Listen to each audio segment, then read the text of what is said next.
واخيرا ابلكيشن على الموبايل هتعلمكم كل تفاصيل الديكوباج خطوه بخطوه في كورس مترتب ومتنظم على منصه على الموقع بتاعي. تعالوا نشوف. المنصه الحمد لله جاهزه دلوقتي، وكمان بتنزل بابلكيشن على الموبايل، وتقدروا تدخلوا منها طبعا على الكمبيوتر عادي. تدخلوا هو بيطلع لكم نوت كده لو عايزين تنزلوا الابلكيشن. والله مالكوش حاجه كده. بصوا الكورس هو 9 موديول، هو 31 درس، مميز فيه قوي. اللي بيتسمع بيتحط جنبه نقطه خضراء، فخلاص بيبقى عارفه انت واقفه فين وخلصتي ايه وهتبتدي في ايه. يعني مثلا لو دخلت هنا على الدرس بتاع انواع الورنيش والدهانات المستخدمه والفرق بينهم، ودوست على مارك از كومبليتد اللي تحت دي،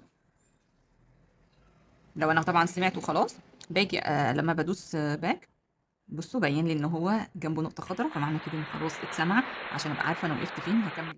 المميز كمان قوي في الموقع ان كل درس تحتيه تفصيل وشرح ليه. يعني مثلا هنا انواع الدهانات والورنيشات في العموم، عندي مائي وزيتي. المائي مثله ان ريحته خفيفه، فرشه بتتغسل بالميه، بيتخفف بالميه، عيوبه انه محتاج عزل.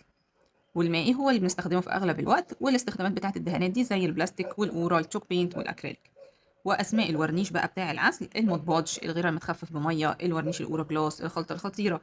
وفي الاخر بنرش رشه سبراي دوكو شفاف على الصواني المعرضه للميه.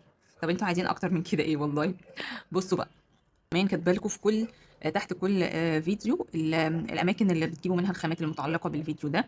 مثلا الريزن، احنا عندنا حاجتين في الريزن، واحده ازاي نلزق ورق الذهب، والتاني ازاي نعزله بالريزن.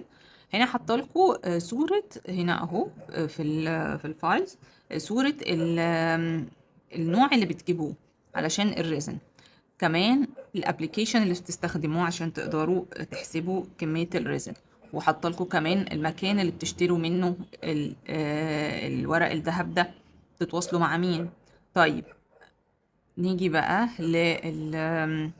مثال تاني، ديكوباج القماش.